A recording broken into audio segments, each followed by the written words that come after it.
তাহলে অবশ্যই আল্লাহ পাকের যে নীতি নিয়ম বিধান দিয়েছেন আমাদের সেগুলো মানতে হবে। নামাজ ভালো কাজ, নাকি? নামাজ ভালো কাজ। নামাজ আমরা পড়বো, ভাষা তো রমজানের রোজা রাখবো ইনশাল্লাহ, সামর্থ্য অনুযায়ী আমরা দান করবো ইনশাল্লাহ। যাদের টাকা পয়সা আল্লাহ ধন সম্পদ থেকে হজ করার মতো তাদের ইনশাল্লাহ হজ করবো, দেখি অবশ্যই করবো। তার সাথে সাথে আমরা কি করবো, নেক কাজের সহায়তা করবো। এই দেখেন অনেক জায়গায় অনেক মসজিদ, গ্রামে দেখা যায় মসজিদের অবস্থা ভালো না, এখনো ঘরটা ঠিক করতে পারি না। যেখানে আমরা আল্লাহ ইবাদত করবো সেই ঘরটাই আমরা ভালো করতে পারি না। কিন্তু এই যে আমাদের গাফলতির জন্য এই অবস্থা, আল্লাহ রাব্বুল আলামিন বলেন আলহাকুমুত তাকাসুর হাত্তা যুরতুমুল মাকাবির। আমরা কিসের মধ্যে করে আছি জানেন? আল্লাহ পাক বলেছে যে তোমাদেরকে যে লোভ লালসা, আরো চাই আরো চাই আরো চাই, এটাই তোমাদেরকে শেষ করে দেবে। আর যতদিন না তোমরা কবরে পৌঁছাবে, কবরে যাবে, ততদিন পর্যন্ত তোমাদের এই চাহিদা শেষ হবে না, এই চাহিদা শেষ হবে না। তো আজকে এই যে আমরা অঞ্চল থেকে এতগুলো মানুষ, কয়েক হাজার মানুষ আমরা আল্লাহর রহমতে এই ঈদগাহ আমরা নামাজ পড়ি একসঙ্গে, এটা কি ভালো কাজ না খারাপ কাজ? ভালো কাজ তো নাকি? তো এই কাজটা যাতে আমরা একাগ্রতার সাথে আল্লাহকে খুশি করার জন্য আমরা যেন করতে পারি, এবং এই নামাজটা আমরা যেখানে যে আসে বসে আদায় করবো সকলে মিলে, আমাদের মনটা যেন ভালো হয়ে যায়, এই জায়গাটার যদি একটু যত্ন করি আমরা। যদি ধরেন বাউন্ডারি বাউন্ডারি যেগুলো দরকার সব কিছু করে নিয়ে যদি আমরা আমাদের নিজস্বভাবে এই জায়গাটা তৈরি করে নিয়ে যদি আমরা আল্লাহর হুকুমটা মানে এই যে নামাজটা যদি আমরা পালন করতে পারি, তাহলে আমাদের মনটা ভালো লাগবে না। তাহলে এই কাজের জন্য আমরা সকলেই রাজি আছি তো, ভালোভাবে করার জন্য ইনশাল্লাহ। এখন শেষে আমি আসছি, আর একটা কথা বলবো। এর মধ্যে কিছু মানুষ আছে আমরা কিরকম জানেন, মানে হিংসা মানুষকে শেষ করে দেয়। আমি একটা ছোট্ট গল্প বলবো। এক ব্যক্তি জঙ্গল এলাকায় ঘুরতে ঘুরতে একজন সাধু বাবার সাথে দেখা হয়েছে। তো সাধু বাবার সাথে দেখা হওয়ার পরে সাধু বাবা আমাকে এমন একটা কিছু জিনিস দেওয়া, যে জিনিসটা তারা আমি যেন ধনী হতে পারি।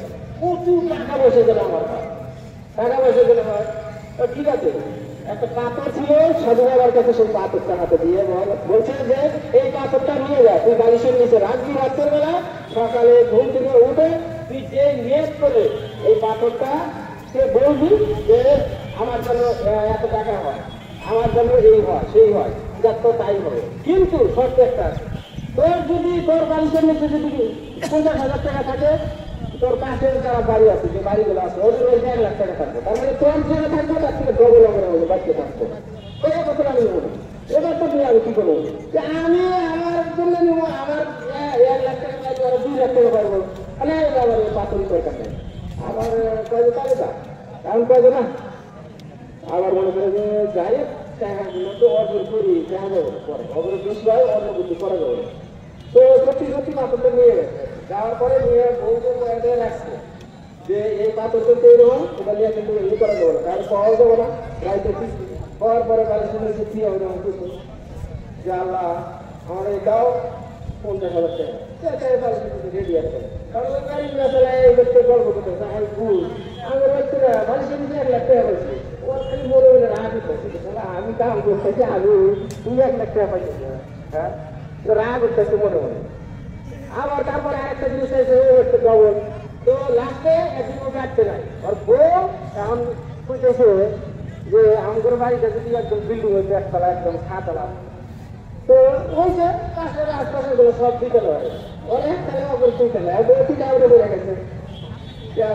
ওর স্বামী কিনে বাড়িতে আসছে, আসার পরে ওরা 2তলা বাড়ি, আমার বাড়ি 1তলা, রাত মনে মনে কি করতে বউকে করতেছে। তো হ্যাঁ আমি তো এইরকম চাইছি, তো কয় যে না এরকম তো খালি পাশের মানুষ সব ভুলে যাবে, আমি কি করে থাকা দেবো না, এই বুঝছি না। ওই পাশে আর একজন কয় আল্লাহ আমার চোখ 1 টাকা না করে দাও। হ্যাঁ দেখে সত্যি সত্যি ওর চোখে 1 টাকা নয়, আশপাশের জন্য সব 2 টাকা নয়। হ্যাঁ এই যে হিংসা, মানে আপনার ওই আমি খুশি না, ভাইয়ের আমার ভাই যদি বড় হয় আমি খুশি না। এই জিনিসটা বর্তমান আপনাদের আমলাদের মধ্যেও আছে, এবং কি আমাদের আলেমুল আমাদের মধ্যেও দেখা যাচ্ছে। এই কিছুদিন আগে গত রোজার আগের কয়েকদিন আগের ঘটনা সর্বরাতের সময় বলে একজন মৌলানা মুক্তি ইয়ের লোক ওরা যাই হোক এমন একটা কথা বলছে যা বলাও ঠিক না। কারণ আমি বলছি আপনাদের সতর্ক করার জন্য, আল্লাহ যেন মাফ করে।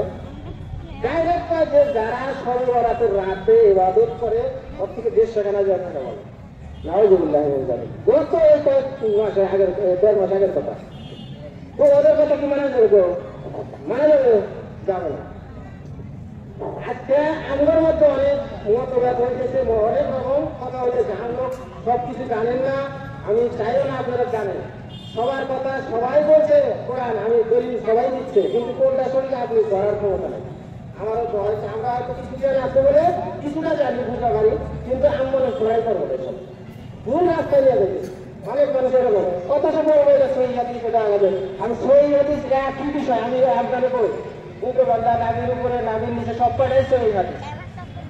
আপনি কোনটা মানবেন? কোনটা মানবেন? যে কোনো একজন একখানি আলেমের দরকার আছে নাকি, তার কাছ থেকে যাই না মানা লাগবে। ওই জন্য পথ বলা হয়ে যাবেন না। আমরা সকলে ইমাম আবু হানিফা রাহমাতুল্লাহ আলাইহির যে মাযহাব মেনে আমরা চলবো। আমরা মাযহাব এই কারণে মানবো যে আমাদের কোরআন হাদিসের সম্পর্কে কোনো জ্ঞান নেই। তো এখন যদি কোনটা সহি কোনটা ভুল কোনটা কি আমরা কি করে বুঝবো? ওই জন্য আমরা একটা মাধ্যম দিয়ে আবু হানিফার ব্যক্তিগত কোনো জিনিস আমরা মানি না। কোরআন হাদিসের যে কথাগুলো, হাদিসের মধ্যে যে কথাগুলো বিতর্কিত একটা বিষয়ের উপর অনেকগুলো কথা আছে, যে কথাটা মানলে বেশি ফায়দা হবে, বেশি নেকি হবে, আল্লাহ রাব্বুল আলামিন বেশি সব দিবেন আমাদেরকে, সেই জিনিসটা আমরা মানবো। ওনারা যেটা সঠিক বলেছেন সেটা আমরা মানবো। আবু হানিফা রাহমাতুল্লাহ আলাইহি হচ্ছে যে আজকালের যে প্রত্যেক আলেম তারা কি বড় হয়ে গেছে নাকি, যে নাকি 50,000 হাদিস সনদ সহ, সনদ মানে বোঝাতে গেলে অনেক কথা, আন্দোলন করবো না, মুখস্থ ছিল, পুরো কম একদম মুখস্থ ছিল। সেই ইমাম আবু হানিফা রাহমাতুল্লাহ আলাইহির মাসলাক অনুযায়ী ওনার যেটা মত, ওনার যেটা সেই জিনিসগুলো আমরা মেনে আমল করি। আমরা খুশি কাজে করার জন্য করি আমল আল্লাহকে এবং রসুলকে আমরা মানি বলেই ইমাম আবু হানিফাকে আমাদের দরকার। ইমাম আবু হানিফা রাহমাতুল্লাহ আলাইহি যে কথাগুলো, যে হাদিসগুলো বর্ণনা করেছেন, যাতে করে আমরা রসুলকে মানতে পারি, সেই কারণে বলি। তো আমরা ইনশাল্লাহ আল্লাহ পাকের হুকুম, প্রতিটা হুকুম মেনে চলবো, আর তার সাথে সাথে রসুল পাক সাল্লাল্লাহু আলাইহি ওয়াসাল্লামের তরিকা অনুযায়ী চলার চেষ্টা করবো ইনশাল্লাহ নাকি। তো আমরা হিংসা কিনা ছেড়ে দেবো তো ইনশাল্লাহ। ওর হলে আমি এরকম হয়ে না তো নাকি, তাই ওর হলে আমার এরকম লস হলো, এরকম মনোভাব যতদিন আপনি রাখবেন আপনার হাইবাদের বন্ধু কিছু দেবো না। ওই জন্য আমি সংক্ষেপে বললাম যে আমরা বিভিন্ন ভুল রাস্তায় না যায় নিজের মনকে পরিষ্কার করে আল্লাহকে আমরা খুশি করার জন্য আল্লাহর ইবাদত করবো, প্রতিটা কাজ করবো আল্লাহকে খুশি করার জন্য। আল্লাহ পাক আমাদের সকলকে তৌফিক দান করেন। আর আমি অনুরোধ করবো আমাদের এই ঈদগাহ ময়দানটা যত্ন করার জন্য আমাদের ভাইরা, যে সব ভাইরা মেহনত করে এই বাউন্ডারি ওয়াল করার জন্য চেষ্টা করতেছেন, এনাদেরকে একটু সকলকে আমি অনুরোধ করবো একটু করে সহযোগিতা করে, যাতে আমাদের এই কাজগুলো মানে পরিপূর্ণ আমার শেষ হয়, মানে পরিপূর্ণ হয়ে যায়। এই অনুরোধ আমি রেখে ইনশাল্লাহ সকলে একটু পরে নামাজে দাঁড়াবো, নামাজ পড়ে দোয়া খায় হবে।